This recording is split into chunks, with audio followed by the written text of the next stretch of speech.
Hi అండి. Welcome back to అమ్మమ్మ గారి వంటిల్లు. అందరూ ఎలా ఉన్నారు? నేనైతే బాగున్నాను. మీరు కూడా బాగుండాలని మనస్ఫూర్తిగా కోరుకుంటూ, నా ఛానల్‌ని ఫస్ట్ టైం చూస్తున్నట్లయితే సబ్స్క్రైబ్ చేసుకోండి. ఇప్పటివరకు సబ్స్క్రైబ్ చేసుకొని సపోర్ట్ చేస్తున్న ప్రతి ఒక్కరికి కూడా థ్యాంక్ యూ సో మచ్.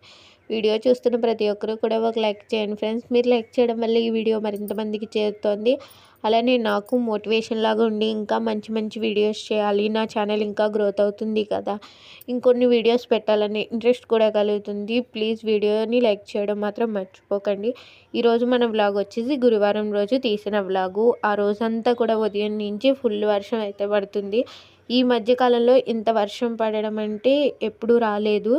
ఈరోజు ఏం చేశానంటే నేను ఉదయాన్నే 5:30 అలా లేచి ఇంకా గదులన్నీ నీట్గా చక్కబెట్టేసుకొని తడిబట్టలు పెట్టేసుకున్నాను. ఉదయాన్నే చేసేసుకుంటే పని తొందరగా అయిపోతుందని చెప్పేసి. అలవాటు లేని పని ఎప్పుడూ కూడా చేయకూడదు. నేను ఎప్పుడు కూడా ఇంకా వంట ఇవన్నీ చేసేసిన తర్వాత సాయంత్రం టైంలో తడిబట్టలు పెట్టుకుంటాను. ఈరోజు పని తొందరగా అవుతుంది కదా, ఉదయాన్నే పెట్టుకుందామని ఉదయాన్నే తడిబట్టలు పెట్టుకున్నందుకు ఇలా అయిందో లేదో నాకు తెలియదు, కానీ ఇంకా ఫుల్ వర్షం అయితే పడింది. బయట అంతా కూడా కడిగి ముగ్గులు అవి కూడా పెట్టుకున్నాను, అన్నీ కూడా పోయాయి. జోరిపోతల వర్షం వచ్చినా కానీ ఒక ప్లస్ పాయింట్, చినుకు చినుకు వర్షం వస్తే మనం ఇంకా ఏ పని చేసుకోవడానికి ఉండదు. ఇంకా వర్షం తగ్గగా పనులన్నీ కూడా అలా ఆగిపోతాయి. కానీ వర్షం ఎక్కువగా కురిసి ఆగిపోయింది. ఇంకా ఆగిపోయిన తర్వాత ఇంకా తలస్నానం చేసేసి ఆ తర్వాత దేవుడి సామాన్లు అవి కూడా క్లీన్ చేసేసుకుందాము. గదులన్నీ కూడా నీట్గా తడిబట్టలు అవి పెట్టేసుకున్నాను కదా, ఇంకా దేవుడి సామాన్లన్నీ క్లీన్ చేసుకున్న తర్వాత పూజ చేసుకుందామని ఫస్ట్ దేవుడి సామాన్లన్నీ కూడా తోమేసుకుని తుడిచేసుకొని ఒక దగ్గర పెట్టేసుకుని, దేవుడి దగ్గర వెండి విగ్రహాలు ఉంటాయి కదా, వాటిని పేస్టు కొద్దిగా బేకింగ్ సోడా సర్ఫ్ వేసి కొత్త బ్రష్ అయితే తీసుకున్నాను. ఆ బ్రష్తో నీట్గా క్లీన్ చేసేసుకుంటున్నాను. ఇలా తెల్లగా అయితే వచ్చేసాయి. మొన్నటి వరకు కొంచెం బ్లాక్గా అయిపోయేది. అందుకని ఇలా బ్రష్ పెట్టుకుంటే మూలలనది కూడా బ్లాక్గా పట్టేసి ఉంటుంటే చేయి పెట్టి అది తోమినా కానీ చేయి గీసిపోతుంది. అందుకని కొత్త బ్రష్ తీసుకున్నాను, దాంతో అయితే క్లీన్ చేశాను. ఆ తర్వాత మొన్ననే కదా జాకెట్ ముక్క అది కూడా మార్చాను. ఇంకా జాకెట్ ముక్క వేయకుండా పైన పేపర్ అది కూడా కుంకుమ పసుపు అయిపోయి కలర్ అంటుకుపోయిందని అది తీసేసి మళ్ళీ ఇంకొక పేపర్ వేసి కింద ఉన్న ఫొటోస్కి మాత్రమే బొట్లు అవి కూడా పెట్టి, అలానే కామాక్షి దీపం కూడా నీట్గా క్లీన్ చేసేసి పెట్టేసుకున్నాను. కామాక్షి దీపం ఎప్పుడూ కూడా గురువారం కానీ సోమవారం కానీ క్లీన్ చేసుకోవాలి. మంగళవారం శుక్రవారం ఎప్పుడూ కూడా కామాక్షి దీపాన్ని మనం పెట్టిన ప్రదేశాన్ని నుంచి తీసి క్లీన్ చేసి పెట్టుకోకూడదు. అందుకని గురువారమే క్లీన్ చేస్తాను. అలానే నాకు ఇంకొక సెంటిమెంట్ కూడా, కామాక్షి దీపం బయటకు తీసుకెళ్ళి అక్కడే క్లీన్ చేయను, పూజా మందిరం దగ్గరే క్లీన్ చేసేసి మళ్ళీ తుడిచేసుకొని బొట్లు అవి పెట్టి అలంకరించుకుంటాను. అలానే ఈశాన్యం మూల రాగి చెంబులో నీళ్లు వేసుకొని అందులో ఒక నాణ్యము పసుపు కుంకుమ పచ్చకర్పూరము ఒక యాలక్కాయ అలానే లవంగము పువ్వు అది వేసి చెంబుని అలంకరించుకొని పద్మం ముగ్గు వేసుకొని పెట్టుకుంటాను.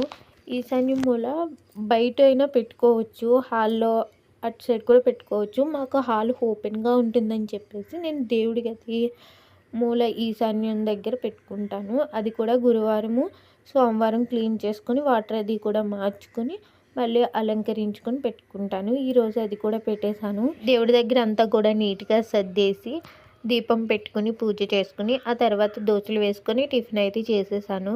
ఆ తర్వాత ఫస్ట్ వంట చేయకుండా బట్టలు అయితే ఉతికేస్తున్నాను.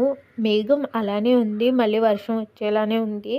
కానీ నీళ్ళైనా వాడిపోతే హాల్లో తీగల మీద అయినా వేసుకుందాం కదా అని చెప్పేసి ఫాస్ట్గా బట్టలు అయితే ఉతికేస్తున్నాను. మేమిద్దరమే కాబట్టి బట్టలు తక్కువగానే ఉంటాయి, కానీ ఏ రోజు బట్టలు ఆ రోజే ఉతికేసుకోవాలి. ఎక్కువ బట్టలు ఉతకాలన్నా నాకు అంత ఇష్టం ఉండదు. నాకు బట్టలు ఉతకడమే అసలు నచ్చదు. అందులోకి ఎక్కువ బట్టలు అంటే ఇంకా చాలా బద్ధకం వచ్చేస్తుంది. అందుకే ఎంత వర్షం వచ్చినా ఎలా వచ్చినా కంఫర్ట్ అన్న పెట్టి ఆరేసేస్తాను తప్ప బట్టలు మాత్రం పెండింగ్ ఉంచుకోను. ఇంకా బట్టలు ఉతికేసరికి ఎలా అయినా వర్షం అయితే స్టార్ట్ అయిపోయింది. ఇంకా బట్టలన్నీ కూడా కంఫర్ట్ పెట్టేసి అలా బకెట్లో పెట్టేసి ఉంచేసి వంట అయితే స్టార్ట్ చేశాను. ములక్కాడ వంకాయ టమాటా వేసి దగ్గరికి పులుసు కింద పెడుతున్నాను. ఆయన అయితే పెళ్లి భోజనానికి వెళ్ళారు. ఆయన సాయంత్రం ఉంటారు కదా, ఇంకా ఉదయమే కర్రీ వండేసుకుంటే నైట్‌కి కొంచెం అన్నం వండితే సరిపోతుంది కదా అని చెప్పేసి కూర అయితే వండేస్తున్నాను. నా కోసం కొన్ని బియ్యం కూడా కడిగి పెట్టేసుకున్నాను. వంట అయితే అవుతుంది. మళ్ళీ మార్నింగ్ లాగే వర్షం అయితే స్టార్ట్ అయిపోయింది. ఇప్పటివరకు ఎండలైతే కాచాయి. అందరూ కూడా ఎండాకాలం ఎండల్లా కాస్తున్నాయి బాబోయ్! వర్షాలు ఎప్పుడొస్తాయో అనుకున్నారు. కానీ ఈ ఒక్కరోజు వర్షంతో మంచి చల్లదనాన్ని ఇచ్చింది. అలానే పంట పొలాల్లో నీరు లేక రైతులు చాలా ఇబ్బంది పడ్డారంట. ఈ ఒక్కరోజు వర్షంతో వానదేవుడు పంట పొలాలన్నిటినీ కూడా నీటితో నింపేశారు. నిన్న మా చిన్నత్తయ్య గారు తాటికాయలు వేశారంట. కొన్ని పంపించారు. టేస్ట్ అయితే చాలా బాగున్నాయి. ఈ సీజన్లోనే దొరుకుతాయి తాటికాయలు. మళ్ళీ తిందామన్నా కూడా రావు. అందుకే సీజన్లో దొరికినప్పుడు కంపల్సరిగా అందరూ కూడా వండుకొని తింటారు. విలేజ్లో అయితే అందరికీ కూడా దొరుకుతాయి. సిటీస్లో అయితే కొంచెం కష్టం. కానీ ఇప్పుడు కూడా అక్కడ కూడా అమ్మేస్తున్నారు. ఎక్కడ దొరకని వస్తువు అంటూ ఏమీ ఉండట్లేదులేండి. తాటికాయ తినడం కూడా ఆరోగ్యానికి చాలా మంచిదంట. నాకు కూడా తాటికాయలు అంటే చాలా ఇష్టం. మీకు కూడా ఇష్టమేనా కామెంట్ చేయండి. ఇంకా వర్షం తగ్గింది. కంఫర్ట్ పెట్టిన బట్టలే కదా పిండేసి తీగ మీద అయితే ఆరబెట్టేసి కొన్ని గిన్నెలు ఉంటే అవి కూడా క్లీన్ చేసేసి లంచ్ టైం అయిపోయిందని చెప్పేసి లంచ్ అయితే చేసేస్తాను. ఈ వ్లాగ్ని ఇక్కడితో ఎండ్ చేసేస్తున్నాను. ప్లీజ్ వీడియో నచ్చినట్లయితే లైక్ చేయండి, షేర్ చేయండి, సబ్స్క్రైబ్ చేయండి. పక్కనే ఉన్న బెల్ ఐకాన్ క్లిక్ చేయడం మాత్రం మర్చిపోకండి. వీడియో ఎలా ఉందో కూడా కామెంట్ చేయండి. Thank you for watching.